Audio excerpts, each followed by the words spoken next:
Talking about Alexandria Ocasio-Cortez. We have a good birth time and we're going to jump into it. We're going to look at karma's ripening, personality traits, harmonic charts, the whole deal.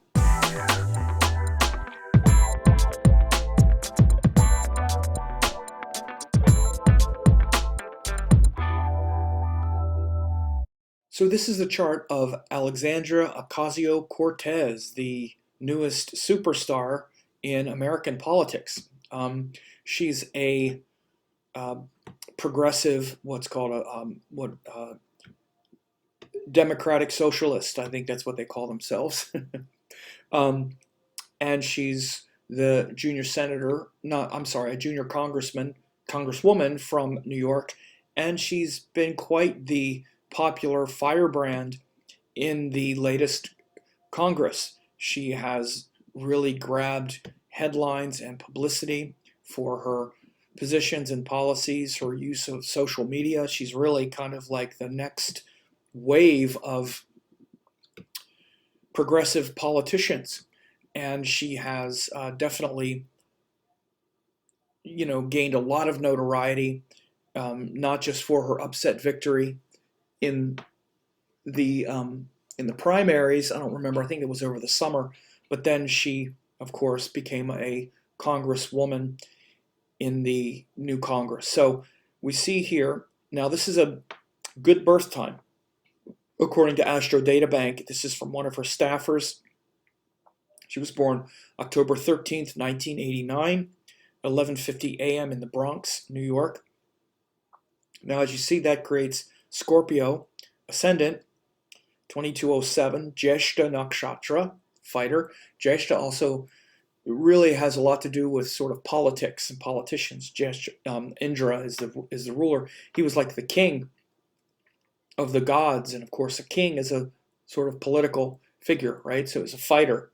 So she's a fighter. She's in there ready to fight. She also has Venus very close to the Ascendant. So Venus had just risen, and you can see in her appearance, she's quite attractive.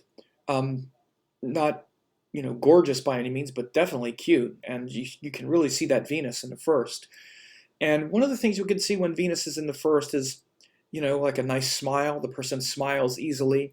Also, just to kind of, even though she's quite intense, you can really see that kind of Scorpio edge and that Scorpio focus.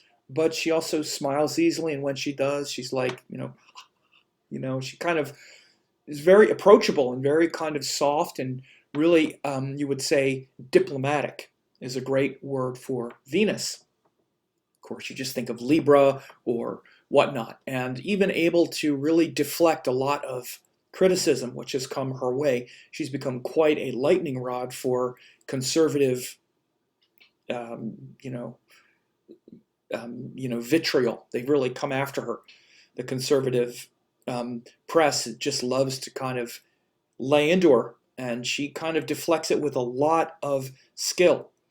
So we also see not only does she have this Scorpio ascendant, we can look at a couple things here, but her ruling planet Mars is with the Sun and its ruler Mercury in Virgo. So she's a lady who is well informed. Mercury in Virgo, the most dignified planet in the chart, meaning it's the planet in its own sign, so it has the highest dignity for sure. And it's the ruler of Mars, her ruling planet, and the Sun, which is the 10th Lord. So we'll get into yogas in a second here, but first we want to look at just the general sort of planetary dignities and character and whatnot.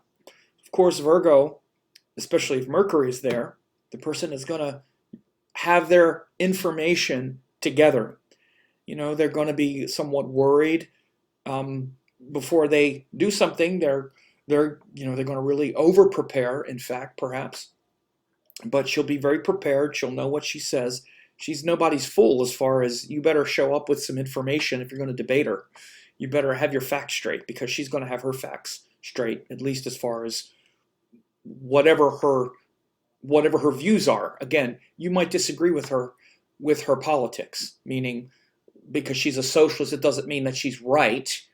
If you're not a socialist and you're on the other side politically. Maybe you disagree with her, but you better have your facts straight, because she's going to be able to make her arguments really well. She's going to have facts and figures that support her ideas. She'll be very comfortable laying it out, especially driven by this power of Mars, her ruling planet, and also the Sun, her 10th lord.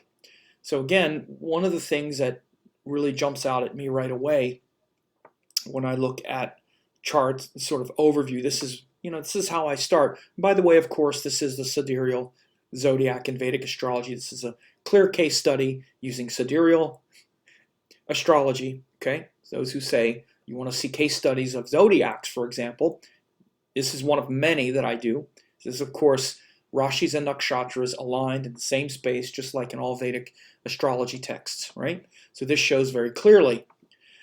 And one of the things I'm looking at here is the gunas as well. Gunas are really important, and when you start to see these things kind of pile up, Scorpio is a tamasic sign. Virgo is a tamasic sign. Boom, right there. So again, you want to understand the power of the tamasic energy, okay? The power of the tamasic energy is to be protective, to get down in the kind of bare bones of something and really dig out the truth, drill down into the truth. Scorpio even has as it says, a sharp 4-point. That's what it says in Parashara. So Scorpio likes to drill down into things. It literally has like a proboscis where it probes into things, right? So she's very probing, right? And so that's sort of probing nature, and the ruling planet Mars goes to Virgo, which is also tamasic, but with information. So tamasic Virgo is where the nature of the nature of Mercury is oriented toward finding the information that's going to protect us, because there are some details that are dangerous that we need to be protected from. And if we're going to build a life of meaning and purpose and we're going to benefit, then we need to identify the important details and destroy the ones that are making us weak, focus and drill down into the ones that make us strong, and organize it all in the perfect way. So this is what you see here, because Virgo is that organizing, taking all the details and organizing them in the way that makes us strong, that protects us, and all that stuff. Of course, you want to subscribe, but even if you are subscribed, you want to click this little bell that says get notified about every new video. You want to click that, and then you will be notified, and it has the little ringer on after you do that. So make sure to do. So all of that tamasic energy shows where she's a fighter to protect and preserve and strengthen, again, because it's also Mars and the Sun there. So you see her whole kind of motivation is to, protect like the common people and fight hard and work hard for, again, like the common people. This is a lot of that sort of tamasic energy, is we want to say the lowly people, like they're lower as people, but I mean, for the common people. And very important as well, you see that influence of the common man with this Saturn aspecting Mercury, Sun, and Mars in her 10th house. So again, she was an immigrant, I think, or no, she was born in the U.S. That's right, but she actually went. I think her background is more privileged than one would expect, although it's not privileged like wealthy or anything like that. But she went back and forth, I think, from boarding school. She was born in the Bronx. If it wasn't boarding school, it was a decent school. I don't remember. In fact, the only reason I even know this is because the conservative media tried to make a big deal out of the fact that she wasn't really raised in the Bronx. She lived there, and then she went to another school somewhere else that was more wealthy. But I think her parents worked quite hard to get her through that school and whatnot. But anyway, she's a common folk. I mean, she went back. She was working like as a waitress, or not. She wasn't like a wealthy person from like a privileged background, so to speak. You could see, aside from that her focus and her cause and her issue has to do with bringing up common people. Again, socialist, democratic socialist, And again, these are loaded terms. It's really just the progressive wing of the Democratic Party championing things like the Green New Deal, again, which is also about the earth, and, of course, climate change, universal health care, Medicare for all, these progressive platforms that are basically about taking the money back from the wealthiest people in the US. Whether you've paid attention or not, there's been a massive, massive redistribution of wealth in the United States since the mid-70s. For instance, one of the things she talks about was a regressive tax or a progressive tax on the marginal tax rate, the upper level. Any monies over $10 million would be taxed at a higher rate, like maybe 70%. Again, above $10 million. So on your 10 millionth and $1, you would be taxed 70%, for example. And to return the U.S. to a sane tax policy, because again, the redistribution of wealth in this country is disgusting. And there's plenty of money. This is my personal view now, and if you don't want to hear it, you're going to get triggered. Again, it's incredible to me that people would not want to hear stuff like this. But for example, our president just made the tax bill he passed in 2017, like $1 trillion tax cut, that all just went right to the wealthiest 1%. For no reason, really. Not to help the economy. Didn't help the economy at all. It just took the money from the middle class and transferred it. This has been happening for decades now. So again, to say we don't have money to do things like universal health care or to other sorts of policies, we have money for that. And again, anytime AOC or other progressives propose things like Medicare for all or other kinds of programs, it's like, well, how are you going to pay for it? Nobody asked how you're going to pay for the $1 trillion tax cut, right? So, yes, that's a little bit of my personal views, but my God, if you're someone who is defending, if you're going to stick by Donald Trump and conservatives and defend these horrific tax cuts, I have no hope. I have no hope for you. I just hope your side gets squashed and trounced into the dirt because you don't know what you're voting against your own, best interests for sure.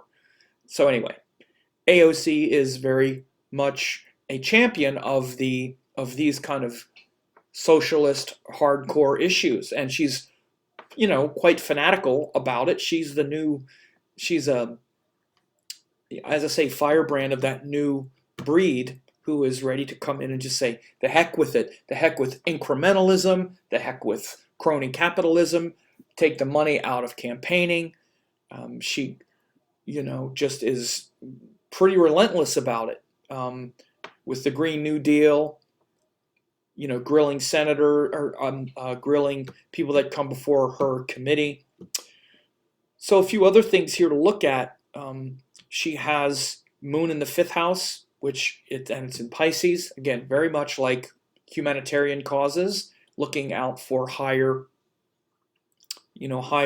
interest and things that are more, social, with the Moon in Pisces or even beyond, so to speak. Very kind of devotional nature. That's the Moon in Pisces. And also Jupiter is in the 8th house again. So Jupiter is the 2nd and 5th house ruler. It goes to the 8th house. Of course, the 8th house is about death, destruction, transformation in the highest sense. When Jupiter goes to the 8th house, it's actually a really good house for Jupiter. Because again, the 8th house is about change, transformation, and Jupiter is about higher teachings, higher wisdom, taking things to a more inspiring place. So she's definitely a change agent, wants to change and transform things, but again, it's not Mars, so it's not blowing everything up, or even like Rahu in the 8th can just blow things up. It's Jupiter in the 8th, which is blowing things up toward a higher purpose. Again, whether you agree with the higher purpose or not is up to you, but I'm saying this is her motivation, is to change and transform on a higher level. to transform the world and to follow that sense of Jupiterian idealism in a way that changes and transforms the world. Of course, it's also in Gemini, which is about the common man as well. Mercury, energy, mainly Mercury and Saturn are about common people, the common man. Saturn, for sure, is like the humbled man, but Mercury is about fairness and equality and, making sure everyone's voice is heard and, égalité, as they say in France. She's got 4 planets in Mercury-ruled signs. Okay, so again, there's a lot of planets in Mercury signs. So she's got a lot of mercurial energy. And this can really show her usage of social media. She really is good at social media. And I don't just mean has a lot of followers. I mean, she really knows how to craft her messages on social media. So when she gets punked or trolled on social media, she comes back with some, it's not just zingers. It's not just insults. It's a bit of a sense of humor with policy, numbers, and somebody will kind of say something about her, I don't know, whatever it is. I think it was something about her dress or something. And when she chooses to take on a battle, she takes it on with humor and information and savage, beaten back with just the right mixture of, information and policy and numbers. It's pretty good. She's got her facts straight. So she's going to be formidable. It's really funny how they really went after her. A lot of this conservative media, particularly a while ago, they've been sort of backing off here a little bit because she's been taking them to task, and she's also rubbed the Democratic establishment, a little bit the wrong way too, because they're not quite ready for the big change that she sees coming. But again, this powerful Jupiter here in Gemini, quite good for knowing how to lead and inspire, which is Jupiter, through language. And, media is very much Gemini. As particularly with humor and finding the right thing to focus on and not getting triggered. You better watch out. And by the way, Saturn is also putting a nice aspect here on Jupiter. So again, you see Saturn, which is about concentrating our energy. It's about, being strategic. Big Saturn word. Strategic. They try to bait her and, kind of piss her off. And she's like, she waits. She doesn't just respond. She's not like venting. She's just like, let me think about this. Let me craft this tweet. You can see that it's not just like, flipping out into some Twitter war. It's like, what's the response here? And she takes her time, and there's a strategery behind it. So you can see prominent Saturn aspects here. So again, Saturn also shows someone who is mature, like beyond her years. She looks like an old soul. Like, she was kind of made for this, even though she's plucked out of nowhere. She was a waitress, right? Doing her thing in New York. But let's get to that, because karmas are always fascinating in a situation like this. And look at what we have. We have a Ketu Dasha. I thought Ketu was bad, but it's good. Why is it good? I'm confused. Well, because I've said for years and years, you got to stop looking at the nodes as bad necessarily. You have to look at yogas, you have to look at what they rule, and get out of the idea that they're going to necessarily be bad. Particularly Ketu, actually, because Ketu can land you right in this place out of nowhere where your soul just like falls and drops right back into its power. And she's got the perfect Ketu to show it. First of all, with the nodes, you have to look at what they rule. Okay? And they only rule nakshatras in this case. One could say that Ketu is the co-ruler of Scorpio. For this case, let's just assume that as well. You don't have to, and you'll still see the power, but Ketu as the co-ruler of Scorpio, and in this case, in Gemini, I don't think Ketu would be considered the ruler of Scorpio in this chart simply because Mars has joined more planets. It's joined an exalted planet. So this is why I don't necessarily use that, but we can say it rules Scorpio, and that's going to activate her identity. But even besides that, I usually just consider the nakshatras that are ruled. Of course, we can look at harmonic charts as well, which we will. But Ketu in the 10th house, in its own nakshatra, it's in Magha. So Ketu Dasha is going to activate Ashwini, Magha, and Mula. So there's no planets in Ashwini or Mula, but we have Ketu in Magha. So it's in its own nakshatra. It's in the 10th house. And again, Ketu is about the power of our past lives, our past karmas, and how when the dashas run, we revisit that, and Ketu is like a certain amount of mastery that we have over from past lives, and that we just understand. When someone has Ketu in the 10th, they actually just understand power, how to use power, how to be in the public, how to sit in that power. So Scorpio is already a power sign. It's already a sign. It's ruled by Mars. It's already understands and is looking to advance and defend and move ahead in life.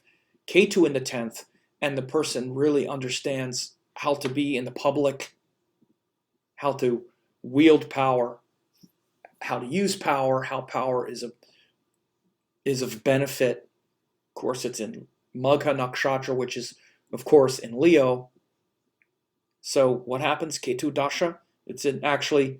She won in Ketu's Sun. That's when she won the primary. That was the big watershed moment when she defeated whoever the guy was from New York.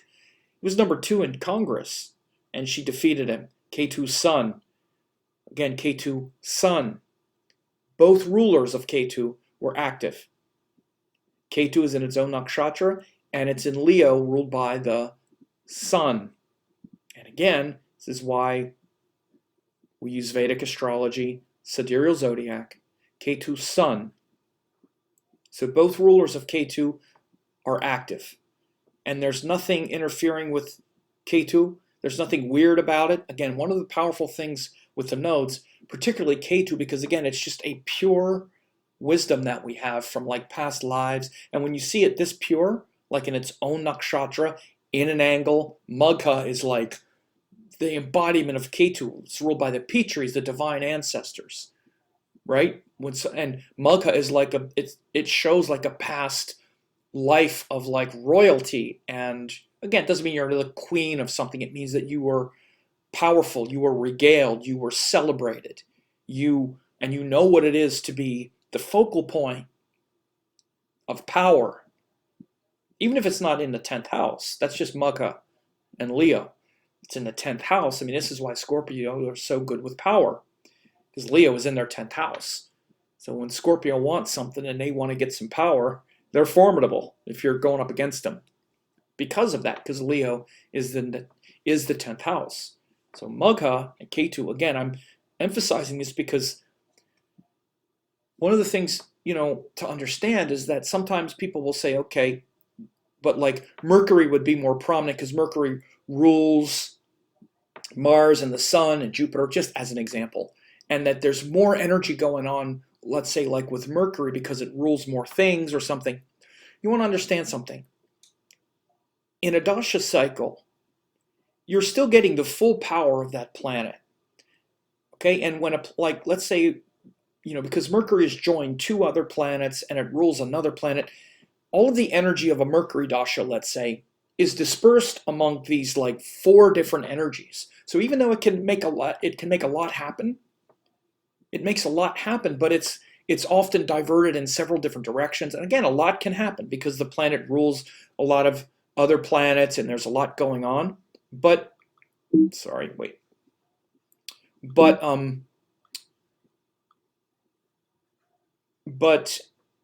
that same amount of energy, that 100% of energy, is just concentrated around this. Ketu in Magha and Leo in the 10th.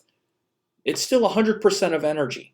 When you're looking at this, let's say Mercury's 100% of energy is dispersed among like 4 different planets. So it's 25% for Mercury, 25 for the Mars, 25 for Sun, 25 for Jupiter. So it's kind of going in this direction.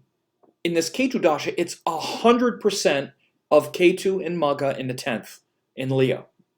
All of the energy is concentrated in that one area for the Mahadasha. Now, of course, you have subdashas, of course, but what I'm saying is that sometimes we make the mistake of thinking that because it's, oh, well, it's just that one thing, that it's going to be less. It's not going to be less. It's just everything is concentrated around that one thing. And if it's something really powerful, then there's enormous benefit.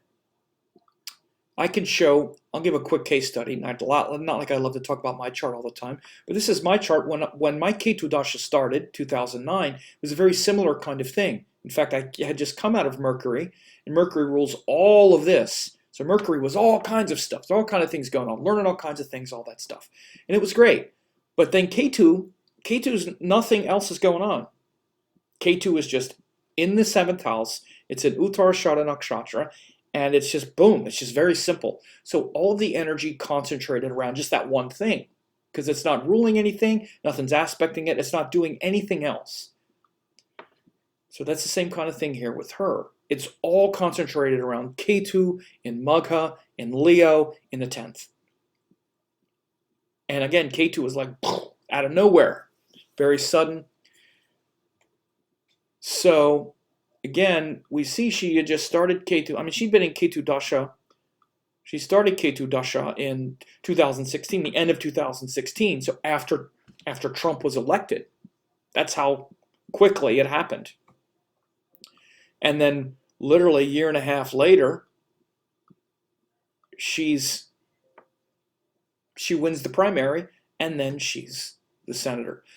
So in Ketu Moon, she took over. She's a Ketu Moon now. So what about the moon? So we have to look and see what the moon is, why the moon's so powerful. Of course, now we have the moon here in her 5th house. Very creative planet, but the moon is also her 9th house lord.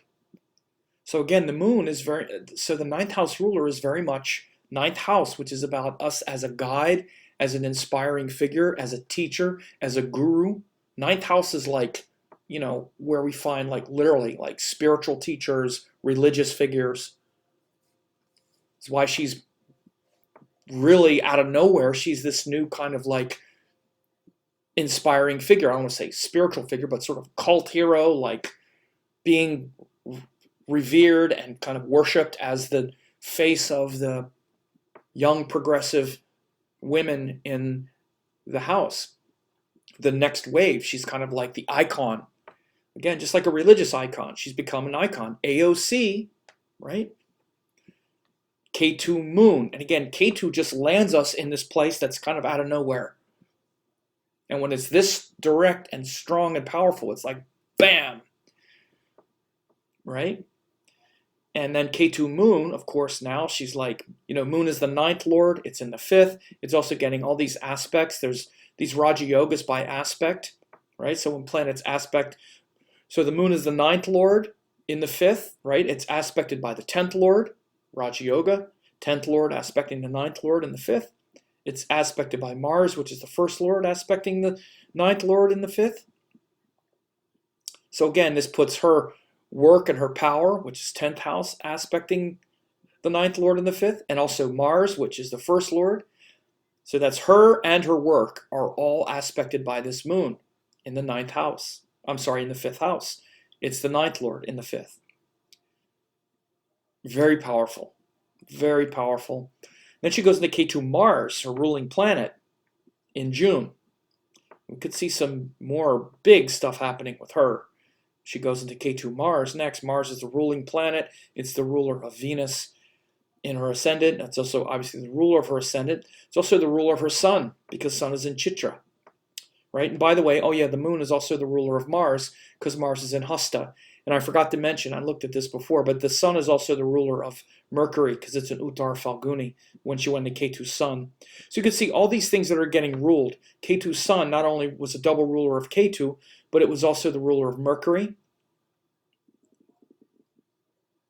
which shows her skills and communication were important in her victory, right?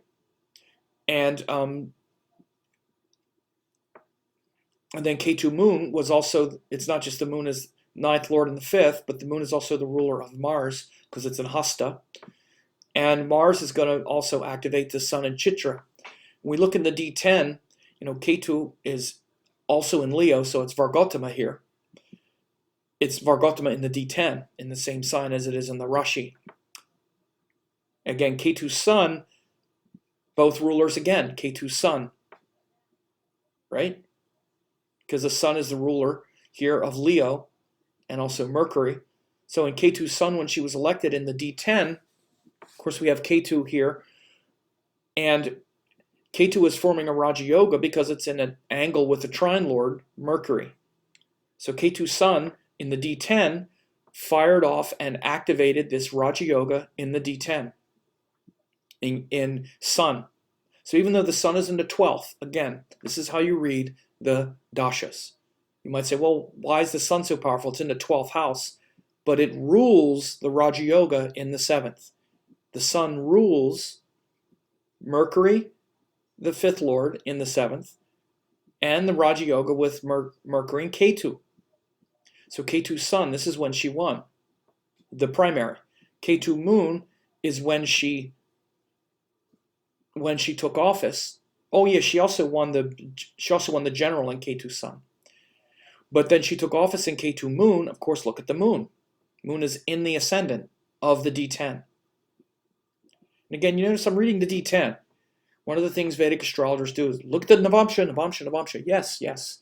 But you look at the Navamsha relative to career to see like luck and purpose and mission on some level. But for karmas, what's going to happen in the career, you look at the D10. And moon is in the ascendant. Last thing, I'll look at Charadasha here really quickly. And Charadasha, she's in Leo Pisces. Look, Leo again. That's when she won. Leo Pisces. She'll go into Leo Aries in March of 2019. But Leo Pisces is where she won the election. Again, Leo. Ding, ding, ding. Look at all this Leo we're talking about. In Charadasha. Shows it very clearly. Right? And Leo Pisces. What does she have in Pisces? She has the moon in Pisces. I'm going to do something here and pull up the padas and see what Bhavapada she has. I bet we're going to see something in Pisces. Look. Oh, that's the Navamsha pada. Okay, let me do the Bhavapada of the Rashi. Okay, I was wrong. I should have kept Navamsha. Nobody would have noticed. I don't do padas in harmonic charts. I just do them in the Rashi chart. But Leo, okay, so Leo Pisces, there's really nothing different in the Bhavapadas. But so in Leo Pisces, of course, we do have Leo, as we already said, and Pisces, she has the moon there, of course. And when we look in the D10, there's really nothing in the D10. In the D9, we did have some planets in the D9. Let me just go back to the D9 and not have it be Bhavapadas, but have it be just the chart. Okay. So you did have Jupiter, Mercury in the D9. So again, you can definitely look at merit and skill and a sense of a destiny in the D9, and particularly with the Charadasha in the Jaimini Rashi Dashas.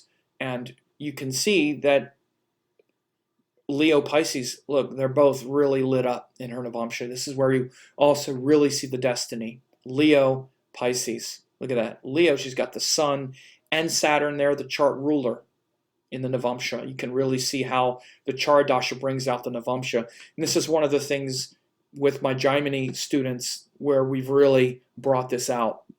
Look at Leo Pisces. Pisces is Jupiter, Mercury. Of course, Jupiter's in Pisces, right? So you can see how in Jaimini's Charadasha, Leo Pisces, when she won, course, it's Leo, which is the king or the queen, like we've already said. That's also the theme, politics, that whole thing. It's the sun is in Leo. It's joined Saturn, the ruling planet. And Pisces, of course, is with Jupiter and Mercury, which is the ninth lord. So Leo Pisces is very powerful. So I think this is an excellent case study for AOC, and I hope you enjoyed this.